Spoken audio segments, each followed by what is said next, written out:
सन्माननीय शरद पवार साहेब, सन्माननीय श्री उद्धव ठाकरे जी,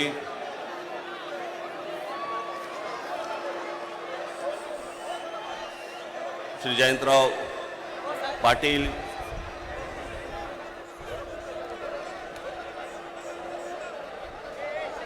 दुसरे पण जयंतराव पाटील,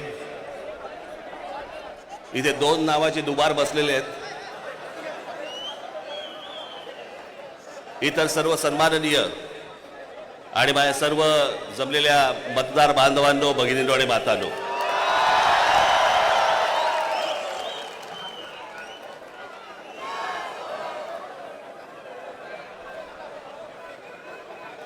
आजचा मोर्चा हा राग दाखवण्याचा, ताकद दाखवण्याचा मोर्चा आहे.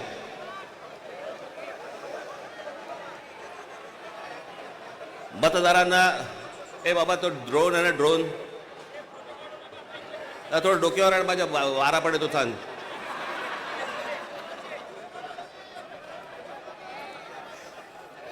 हा राग व्यक्त करण्याचा, ताकद दाखवण्याचा, दिल्लीपर्यंत समजण्याचा, समजावून सांगण्याचा हा मोर्चा आहे. या विषयामध्ये अनेक लोकांनी, माझ्या सकट सर्वांनीच या विषयावरती अनेकदा भाष्य केलेलं आहे, भाषणं दिलेली आहेत, बोललेलो आहे. तोच विषय तुम्हाला नव्याने सांगण्यासारखं असं काहीच नाही.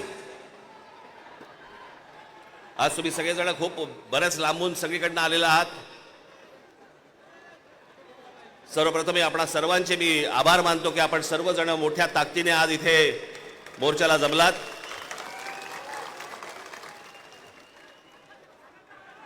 खरं तर छोटे विषय आहेत, काही फार मोठा विषय नाही हा.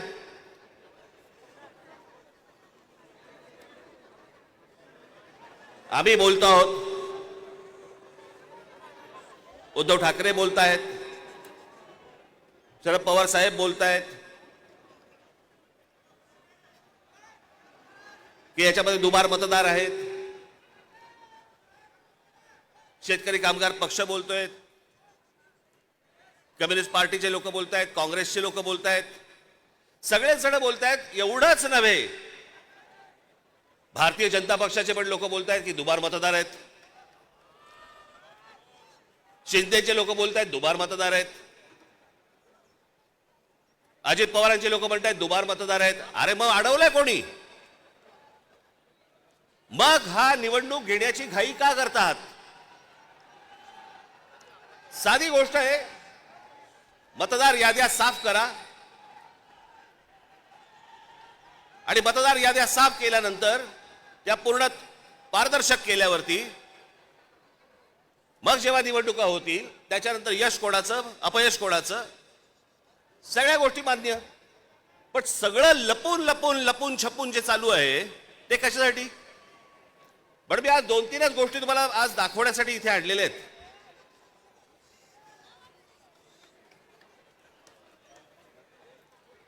खरं तर हे 4,500 मतदार आहेत.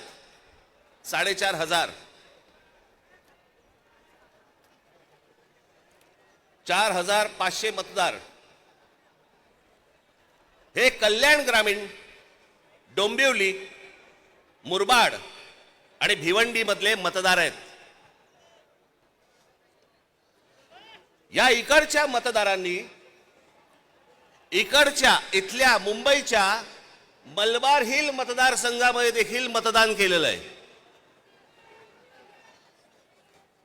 4,500 मतदार हे या ठिकाणी राहणारे यांनी मलबार हिल मतदारसंघामध्ये मतदान केलेलं आहे. त्यातल्या अगदी नावाला म्हणून मी तुमच्यासाठी हे एवढे मतदार आहेत, हे एवढ्या लोकांनी हे तिथे राहत आहेत, तिथेही मतदान केलं आणि मलबार हिल मध्ये देखील मतदान केलं.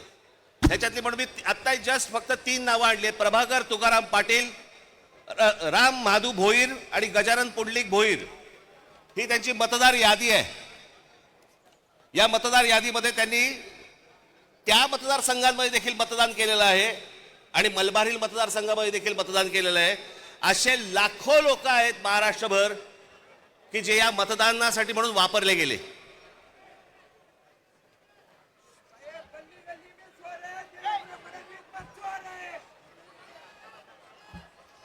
आता मी तुम्हाला अजून एक गोष्ट दाखवणार आहे की लोक म्हणतात की पुरावे कुठे आहेत, पुरावे कुठे आहेत. मुंबई हे लोकसभा मतदारसंघ म्हणजे मी तुम्हाला आता जुलै पर्यंतची यादी वाचून दाखवतोय. जुलै पर्यंतची. 1 जुलैला त्यांनी यादी बंद केली. 1 जुलैला जी यादी बंद केली त्याच्यामधले फक्त मी मतदार तुम्हाला वाचून दाखवतोय. याच्यामध्ये मुंबई नॉर्थ इकडे एका लोकसभा मतदारसंघामध्ये 17,29,456 मतदार आहेत. याच्यापैकी 62,370 हे दुबार आहेत. मुंबई नॉर्थ वेस्ट संपूर्ण मतदार 16,74,861 आणि दुबार मतदार 60,231. मुंबई नॉर्थ ईस्ट पूर्ण मतदार आहेत 15,90,710 आणि दुबार मतदार आहेत 92,983. Mumbai north central total vote मतदार आहेत 16,81,048 आणि दुबार मतदार आहेत 63,740. मुंबई साऊथ सेंट्रल संपूर्ण मतदार आहेत 14,37,776 आणि दुबार मतदार आहेत 50,565. मुंबई साऊथ मतदार आहेत हे आत्ताची यादी सांगतोय तुम्हाला जुलै पर्यंतची. 1 जुलै पर्यंतची 15,15,993 आणि दुबार मतदार आहेत 55,205. नाशिक लोकसभा मतदार आहेत 19,34,349 आणि दुबार मतदार आहेत 99,673. मावळ लोकसभा संपूर्ण मतदार आहेत 19,85,172 आणि दुबार मतदार आहेत 1,45,636 एवढे दुबार मतदार आहेत. पुणे लोकसभा 17,12,242 दुबार मतदार आता आहेत तिकडे 1,02,002.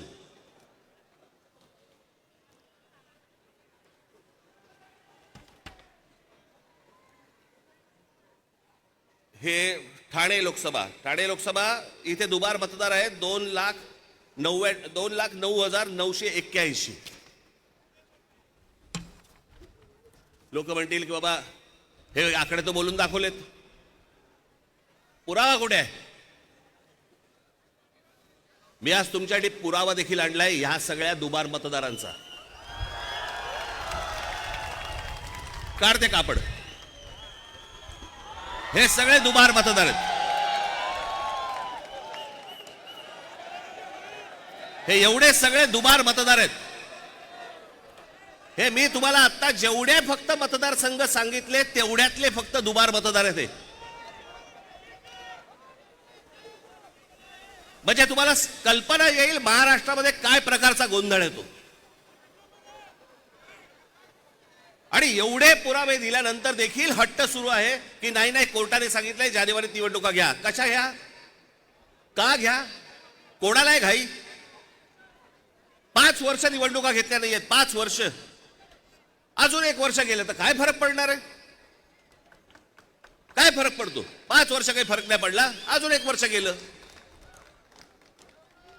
पण जी माणसं भरली आहेत आतमध्ये त्याचं काय करायचं? मग त्याच्यातल्या त्याच्यात निवडणुका आटपून घ्यायच्या आणि पुन्हा यश पदरी पाडायचं. याला काय निवडणुका म्हणतात? या निवडणुका अशा याच्यात तर लोकशाही तरी टिकेल.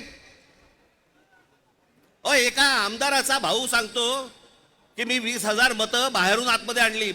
आमदाराचा म्हणजे ह्याची हिंमत बघा, सत्तेचा माज बघा की एक आमदाराचा भाऊ सांगतो की आमदार असतो पैठणचा, त्यांचा बुमरेचा भाऊ ना. हो पण त्याचा बुमरेचा भाऊ ना तो मुलगा हल्ली कळतच नाही माहिती. या मतदार याद्या तपासताना ह्याच्यातला कोण त्या दिवशी सांगितलं नाही का मी? मुलीचं वय 114, वडिलांचं वय 43. त्या दिवशी काय मला बोलायचं ते मी बोललो. काहीही चालू आहे. त्या नवी मुंबईमध्ये नवी मुंबईचे आयुक्तांच्या बंगल्यावरती मतदार नोंदवले गेलेत. कोणीतरी सुलभ शौचालयामध्ये नोंदवला गेला. कुठेही बसलेला दिसला की काही नोंदवायचा का? ही अत्यंत लाजिरवाणी गोष्ट मला असं वाटतं ही देशभर सुरू आहे, प्रत्येक ठिकाणी सुरू आहे, प्रत्येक मतदारापर्यंत समजले. परवा दिवशी तर मी त्या मशीन्स, वोटिंग मशीन बद्दल बोललो. मी त्याचं डेमॉन्स्ट्रेशन दिलं. मी हे गेले 2017 पासून ओरडून सांगतोय की ह्याच्यामध्ये गडबड आहे, ह्याच्यामध्ये गोंधळ आहे. अशा प्रकारच्या साधी गोष्ट आहे. 232 आमदार निवडून आल्यानंतर जर महाराष्ट्रामध्ये मातम असेल, महाराष्ट्रामध्ये जर समजा सन्नाटा असेल, महाराष्ट्रामध्ये काहीच नसेल, सगळे जर मतदार हे गोंधळलेल्या अवस्थेमध्ये असतील आणि सगळ्यांना जर आश्चर्य पडलं असेल, निवडून आलेल्यांना चिमटे काढून बघत होते निवडून आलेले लोक की मी कसं आलो निवडून. पण निवडून आलेल्याची सोय अगोदरच झाली होती, त्याच्यामुळे त्याला माहिती नव्हतं की मी निवडून येणार. हे सगळे कारस्थानं, या सगळ्या गोष्टी ह्या सगळ्या निवडणूक आयोगाच्या मार्फत सगळ्या सुरू आहेत. कशा निवडणुका लढवायच्या मला जरा सांगा. भाई, जो मतदार उन्हातारामध्ये रांगेमध्ये उभा राहतो त्याच्या मतांचा अपमान नाही का? म्हणजे मतदारांनी मतदान नोंदवायचं, कुठेही करायचं, पण मॅच अगोदरच फिक्स आहे, त्याच्या मताला काय किंमत आहे? आणि म्हणून मला आपल्याला सांगायचं आहे की आता जी काही कायदेशीर कारवाई प्रोसेस जी सुरू आहे, मला असं वाटतं उद्धव ठाकरे आपल्याशी या संदर्भामध्ये बोलतीलच, सांगतीलच आपल्याला. ते सगळ्या गोष्टी सुरू असतील. पण एक गोष्ट आपल्याला सांगतो, जेव्हा कधी निवडणुका होतील, जाता आता फक्त आपल्याला एकच सांगेन, जेव्हा कधी निवडणुका होतील, एक तर पहिल्यांदा तुम्ही घराघरामध्ये जा, सर्वजण याद्यांवरती सगळ्यात जोरात काम करा. चेहरे कळले पाहिजेत, एकेका यादीवरचे सगळ्यांना चेहरे कळले पाहिजेत. ती माणसं तिकडे मतदार नोंदणीची म्हणजे आपलं मतदाराच्या ठिकाणी बसले पाहिजेत. आणि त्यानंतर जर समजा तिकडे हे दुबार तिबार वाले जर आले, तिथेच फोडून काढायचे.